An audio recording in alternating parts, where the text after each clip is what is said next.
Stay tuned as we finally open G.I. Joe Classified Series Duke, but also compare him to his variant Deco re-release.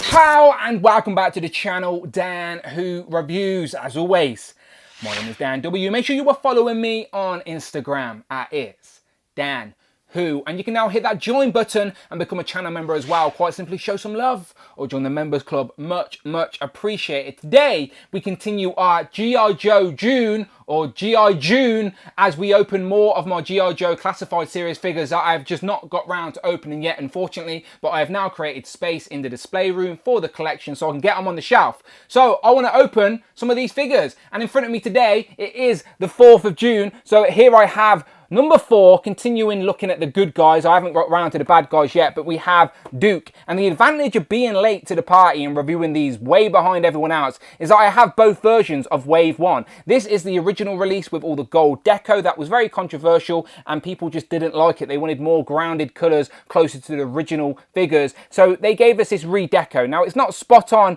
to the original, but it is still much closer than the sort of space age gold that we get on this guy. So I prefer the muted toned down colours on this variant version. So I'm not going to open this version, I'm only going to open the variant Wave 1 version. But while they're both here, let's just have a quick look at what the deco changes are. And you'll notice here on the shin pads and on his knee pads we've got bright gold colours. Over here they're a lot more silver, more toned down with the green knee pads. Even his weapons, well, mainly the rifle here is all sort of darker grey, where this one has the gold and blue highlights. He still has the gold highlights on his handgun, but I can forgive him with that. And I do think the face has a little bit of a different deco. It seems a little bit darker, but again, I'm not too sure. But either or, it mainly down here is the deco change. He's got a bit of red on the gloves and his wrist. It seems like he has a red watch. Over here, no red watch, more normal tones. But other than that, it is mainly deco, mainly a different shade of green up on the bag, maybe. But it's very subtle, people. It's very subtle, but still, I do prefer the variant version. So that's the one I'm going to open today. Number 4 on the 4th of June. Let's continue G.I. Joe June and open up Duke. So here we have Duke out the box with all of his accessories. So he's got 2 guns, a rifle, a handgun. He also has this like sort of binocular piece and then this backpack with a little spade in case he needs to build a sandcastle. So here he is in his more militant toned down colours, which I actually appreciate. The gold elements are still there up on this sort of harness piece, but what's good about that is you can lift it off and you don't even have to have it on the figure. But yeah, first impression of these Classified Series figures, they're really nice. I like the scale, the articulation is great. And yeah, hopefully now with these toned down variant versions, they're all going to fit nicely together on the shelf as we get more. So yeah, let's zoom in and take a closer look. So starting up with the head sculpt, I actually think this is really nice. I like the blonde hair of the highlights, his militant style haircut, and yeah, he's got a slight scar above the head. But yeah, it looks good. Again, not based on anyone. The likeness is unique to this figure, but looks very nice. Obviously, Duke is blonde in the cartoon, and here he is blonde in figure form. So yeah, I think this works. Moving down to the outfit. Dark green up here on the top with more of a sort of a beigey colour. This lighter green, though, definitely stands out a lot more. And then you've got the gold sort of I don't know, sort of communication piece that they're all on these classified figures. Seems to be based on the game that came out, that mobile game. So again, what's great about this, if you don't want this, we can take off, and I'll show you that in a minute, but I'll spin it around. He has got some pouches and stuff on it. But yeah, let's say I don't want it. I want my Duke to be as militant, as accurate as possible, even though it's based off a fake G.I. Joe character, but ignore, you know what I'm talking about. Ignore me. But let's take that off. So there you go. I actually prefer that sort of clean look with the jacket with the white shirt underneath. I like the range on the neck. There's a ball joint at the neck and on the head. So lots of looking down, looking up. Very nice range. Shoulders go all the way up as well. Click, click. I like the sound of clicking as long as it doesn't snap on me. But yeah, so far Duke's looking good. The belt, again, separate piece, lighter green, still got elements of that sort of space age grey on there. Again, I guess you could cut that off or heat it up and take it off, because under it, you do just get a normal belt, but I do like the sort of contrast and the sort of extra elements, but I wish this green matched the green of up here, if that makes sense. But we do get a bit of blue and silver around there. The green of the belt matches the harness at least, so we can put the gun in that. 2 trigger finger hands, no interchangeable hands or heads so far of any of these G.I. Joe figures I'm noticing. But again, for G.I. Joe figures, we're going to have 1 set of hands. It makes sense to have trigger fingers, so I'm not mad about that. He does come with 2 guns. Just noticed there's a darker green on this shoulder, this elbow, nothing on that one.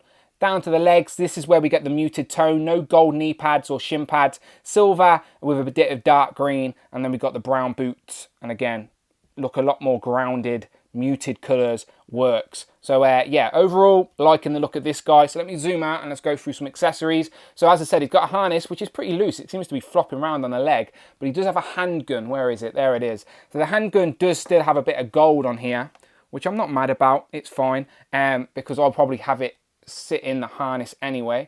So there we go, that fits in the harness nicely, but as I said, mine's very loose, so maybe I can tighten that up maybe with some hot water or something. But still, there's that. He has this sort of binocular piece, these space age binoculars, I guess, that you can use to look through if he's looking for someone. And there is a hole in the bout, which I noticed. So if you go all the way around here on the back, there is a little peg on the back of this sort of binocular piece that plugs into the bout pretty snugly. So there you go. The bout does have its uses. It holds his binoculars, which I'm fine with. So there's 2 of his accessories. Rifle, all 1 colour, doesn't have the gold highlights like the other one does, and I'm sure I'll hold this no problems at all. The hands are pretty stiff, but I like that, that they're firm and it's not going to fall out. Like, there you go. So he's holding that, and I'm sure he could hold it with 2 hands if he wanted to. There is another section to hold onto the rifle there. So again, you can get him posed up however you want. You can hold his gun, beautiful. Spin around to the back, there is a peg, and that's where his backpack comes in. So green backpack with his spade on it. Peg's long enough that will go through the back and sit flush. Will it sit flush? Come on, squeeze it. Maybe not sit flush, but that's because maybe this was meant to be there. Even though this doesn't have a hole in it for the backpack to go through. So you would have had to move that to one side anyway. So yeah, the backpack doesn't sit flush, but it's in there tight enough. So there we have Duke with all of his accessories. Of course, I've took the harness off because I don't like it, but still, that's an option if you wanted to. But yeah, looking good. He also holds his handgun with the trigger finger. I thought I may as well show that as well. So you can get Duke holding both of his weapons, running into battle if you want to. But yeah, there's all his accessories on there. Looking good, but that is still very loose. I don't like that. I might have to just literally wiggle that off if I can't tighten it up. But yeah, looking good. I always tell you I'm not the go-to guy for posing figures, but I do want to show off the articulation with these classified series figures. You can literally get him posed up properly, looking through the scope as he should. So I am very impressed so far with the articulation on these guys. So let me move his gun out the way and just again go through this. So I showed you there's a ball joint at the head and the neck, which is pretty nice. The crunch forward's pretty good. Crunch back is really good. There's 2 trigger finger hands, which I've already showed you. I'm fine with. This one has a hinge up and down. This one has a hinge side to side. Legs can go all the way out. Again, that harness piece is doing my nutting. All the way out for the splits, quite high up as well. You can do the big boot, not so far back. Double jointed knees though, he will kick his own ass, which is always nice. Swivel at the top of the thigh, at the boot as well, hidden behind these shin pads, which are nice. And there is an ankle pivot up and down. And there is enough room on the shin pads as being a softer piece to literally still go all the way up, which is nice. Swivel, of course, as well. Double jointed elbows, swivel at the top of the forearm.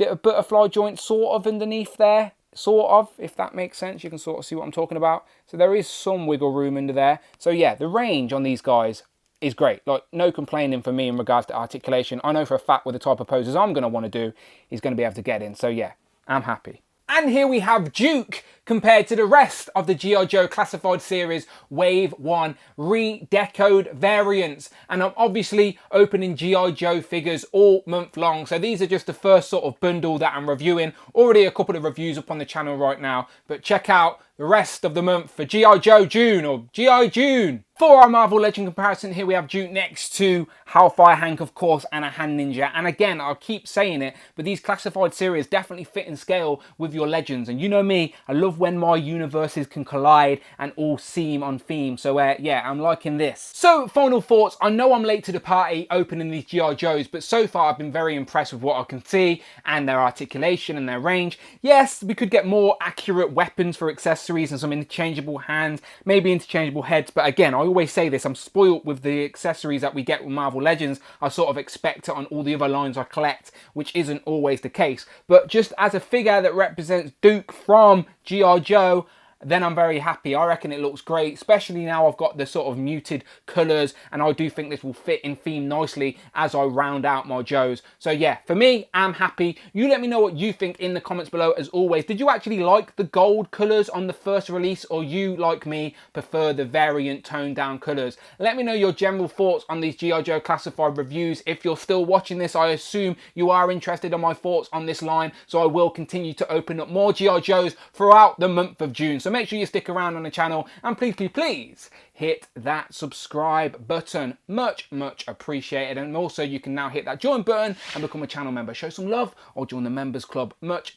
appreciated. Follow me on Instagram, it is Dan Who, on Twitter at Dan Who Reviews, and I will, of course, see you on the next one.